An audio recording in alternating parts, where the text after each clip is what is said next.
میرے بھائی شب قدر کو حاصل کرنے کے لیے رمضان کے آخری عشرے میں آپ وہ کچھ کریں جو رسول اکرم صلی اللہ علیہ وسلم کیا کرتے تھے. جناب عائشہ رضی اللہ عنہ فرماتی ہیں کہ نبی صلی اللہ علیہ وسلم رمضان کے آخری عشرے میں کیا کرتے؟ اذا دخل العشر شد المئزر واحیا لیلا وایقظ اہلا. جب رمضان کی آخری 10 راتیں آتی آپ اپنا لنگوٹ کس لیتے، چادر کس لیتے، مضبوطی سے باندھ لیتے، عبادت کے لیے تیار ہو جاتے. ان تمام راتوں میں بیدار رہتے. کیوں بیدار رہتے میرے بھائی؟ بیگمات کی شاپنگ کے لیے، چاند راتیں مارکیٹ میں گزارنے کے لیے، بچوں کے لیے، بچیوں کے لیے چوڑیاں اور جوتے خریدنے کے لیے. اللہ اکبر، امت مسلمہ کہاں سے کہاں چلی گئی ہے. جن راتوں میں جاگنے کے لیے کہا گیا تھا وہ رمضان کی آخری 10 راتیں تھیں. ہم شعبان کی 15ویں راتوں کو ہم نے مخصوص کر لیا جاگنے کے لیے، اور یہ بدعت ہے. اور ہمیں کہا گیا تھا جاگنا کس کام کے لیے ہے؟ عبادت کے لیے، نفل ادا کرنے کے لیے، تلاوت کے لیے، دعائیں کرنے کے لیے، ذکر و اذکار کرنے کے لیے. لیکن ہم نے یہ راتیں مخصوص کر دیں کپڑے سینے کے لیے، کپڑے خریدنے کے لیے، جوتے خریدنے کے لیے، چوڑیاں خریدنے کے لیے، مہندیاں لگانے کے لیے. اللہ اکبر.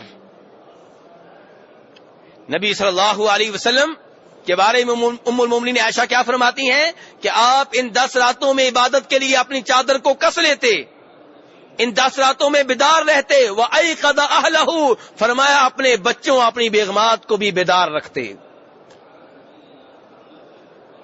میرے بھائی یہ 10 راتیں کس کام کے لیے ہیں؟ سن لیں جناب عائشہ سے، آپ اپنے بچوں کو، بیگمات کو ان 10 راتوں میں بیدار رکھتے اللہ کی عبادت کے لیے. اور دوسری روایت میں فرماتی ہیں جناب عائشہ رضی اللہ عنہا، کان النبی صلی اللہ علیہ وسلم یجتہد فی العشر الاواخر ما لا یجتہد فی غیرہ، کہ جتنی محنت آپ عبادت میں ان 10 راتوں میں کرتے دوسرے سال کی دوسری راتوں میں آپ اتنی محنت نہیں کیا کرتے تھے. اور ترمذی شریف کی روایت ہے، ام المؤمنین عائشہ رضی اللہ عنہا نے پوچھا نبی صلی اللہ علیہ وسلم سے کہ اگر مجھے شب قدر مل جائے تو میں کیا کہوں؟ میں کیا کہوں؟ میرے بھائی دعا یاد کر لیں، شب قدر مل جائے تو کیا کہوں؟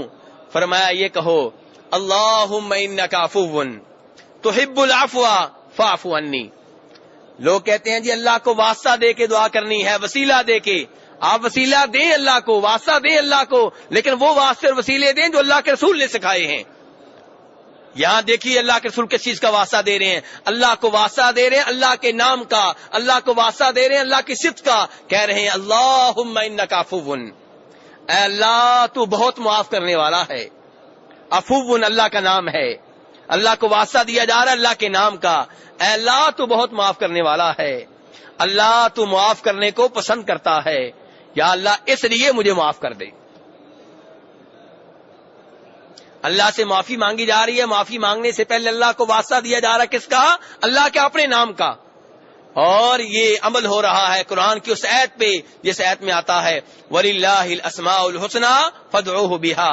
اللہ کے پیارے پیارے نام ہیں، اللہ سے دعائیں کیا کرو، اللہ سے مانگا کرو ان ناموں کا واسطہ دے کے.